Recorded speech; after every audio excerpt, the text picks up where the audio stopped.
আজ একটা অন্যরকম ভিডিও নিয়ে এলাম। তাইওয়ানে থাকার সূত্রে জেনেছি ওয়েস্ট রিসাইক্লিং এর দিক থেকে বর্তমানে তাইওয়ান সেকেন্ড হাইয়েস্ট পজিশনে রয়েছে। তবে এই জায়গায় আসার জন্য তাইওয়ান গভর্নমেন্টকে বেশ কিছু ছোট ছোট পদক্ষেপ নিতে হয়েছিল। আজকের ভিডিওটি তাইওয়ানের ডোমেস্টিক ওয়েস্ট ডিসপোজাল প্রসেস নিয়ে।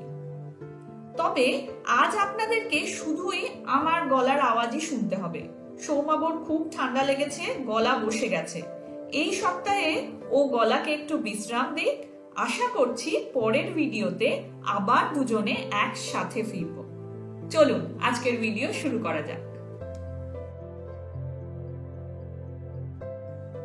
আমাদের দৈনন্দিন জীবন নির্ধারণের জন্য প্রতিনিয়ত বিভিন্ন বজ্র পদার্থের উৎপাদন হয়ে চলেছে, কিন্তু এই বিভিন্ন বজ্র পদার্থের প্রক্রিয়াকরণ কিন্তু একইভাবে সম্ভব নয়। কোনোটাকে প্রয়োজন ডিপ বিউরিয়াল করার বা মাটির নিচে চাপা দেওয়ার, বা কোনোটাকে প্রয়োজন ইনসিনারেট করার অথবা পুড়িয়ে ফেলার, কিংবা কিছু পদার্থকে প্রক্রিয়াকরণের মাধ্যমে পুনর্ব্যবহারের ব্যবস্থা করা সম্ভব, যেটাকে আমরা বলছি রিসাইক্লিং। কিন্তু সব ধরনের আবর্জনা যদি আমরা একসাথে মিলিয়ে মিশিয়ে এক জায়গায় ফেলে দিই, তাহলে যারা এগুলো সংগ্রহ করছেন তাদের পক্ষে কিন্তু এগুলো আলাদা করা সম্ভব নয়, এবং সেটা খুব একটা স্বাস্থ্যকর নয়। এবং এই একসাথে সব ধরনের ওয়েস্ট ডিসপোজ করতে গিয়েই ফলস্বরূপ যেটা হচ্ছে সেটা হলো আমাদের পরিবেশ দূষণ। তাইওয়ানে তাই এই ওয়েস্ট সেগ্রিগেশনের দায়িত্ব কিন্তু জনসাধারণের, আর এই দায়িত্বে ভুল হলে রয়েছে শাস্তিও। আমরা তো ইউনিভার্সিটির ক্যাম্পাসে থাকি, তো আমাদের এই ডরমেটারি এরিয়ার যা যা ডোমেস্টিক ওয়েস্ট সেইটা কালেক্ট করার জন্য নির্ধারিত করা আছে এই বহুনিয়া ব্যাম্বু গার্ডেনটি। এখানে বিভিন্ন ধরনের ওয়েস্টের জন্য আলাদা আলাদা বিনের ব্যবস্থা করা আছে, এবং দুদিকে দুটো সিসিটিভি কঠোরভাবে আমাদের কার্যকলাপ পর্যবেক্ষণ করে চলেছে। এখানে দেখতেই পাচ্ছেন বিভিন্ন ওয়েস্ট বিনে আলাদা করে লেখা রয়েছে কোথায় কি ফেলতে হবে। কম্পিউটারের পার্টস এর জন্য আলাদা, পেপার এর জন্য আলাদা, লাঞ্চ বক্স, ড্রিঙ্ক কার্টন এগুলোর জন্য আলাদা ওয়েস্ট বিন। অন্যদিকে মেটালস, প্লাস্টিকের বটল, প্লাস্টিকের বক্সেস, কার্টনস, স্টিলের ক্যান এইসবের জন্য আবার আলাদা আলাদা করে বিন দেওয়া রয়েছে।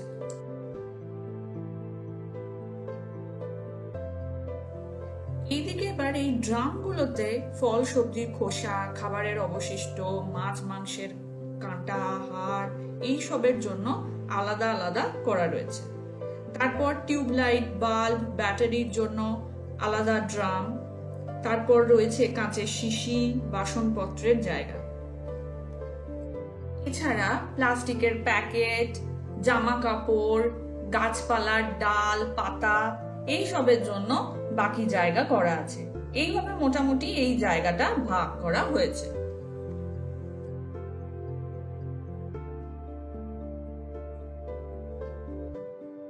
ছুটির দিন ছাড়া বাকি দিনে গার্বেজ ভ্যান এসে এখান থেকে সব ট্র্যাশ তুলে নিয়ে যায়।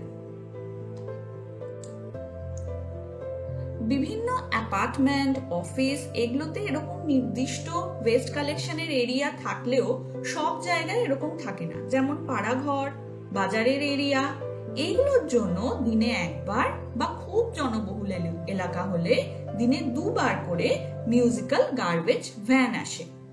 সেই ক্ষেত্রে সেই সময় সেখানে গিয়ে ভ্যানে আবর্জনা ফেলে আসতে হয়। তবে ভ্যানও কিন্তু দু ধরনের হয়, একটা ওয়েট ওয়েস্ট কালেক্ট করে, আরেকটা ড্রাই ওয়েস্ট কালেক্ট করে। এবার সরাসরি এই গার্বেজ ভ্যানে আবর্জনা ফেলতে গেলেও কিন্তু কিছু নিয়ম কানুন আছে। তাইওয়ান গভর্নমেন্টের নিয়ম অনুসারে নির্দিষ্ট ওয়েস্টের জন্য নির্দিষ্ট রঙের গার্বেজ ব্যাগ আছে, যা সুপার মার্কেটগুলোতে কিনতে পাওয়া যায়। সেই গার্বেজ ব্যাগে করেই আবর্জনা ফেলতে হবে। এর অন্যথা হলে কিন্তু গার্বেজ ভ্যান সেই গার্বেজ অ্যাকসেপ্ট করবে না।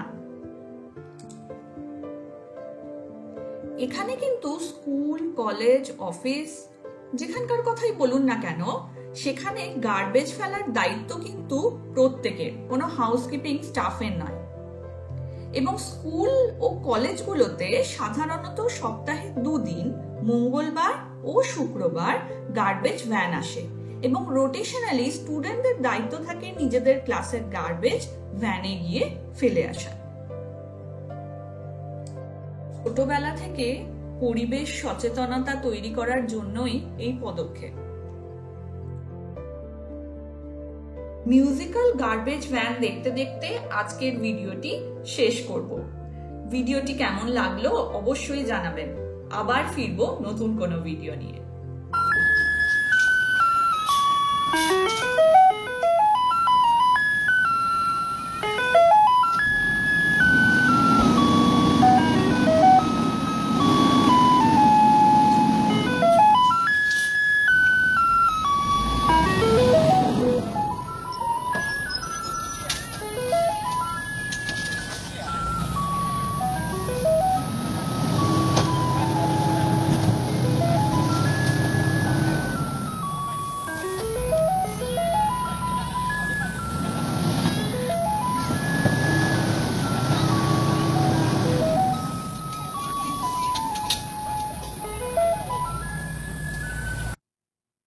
লাগলে ভালো চ্যানেলটা বাজিয়ে দিন বেলটা।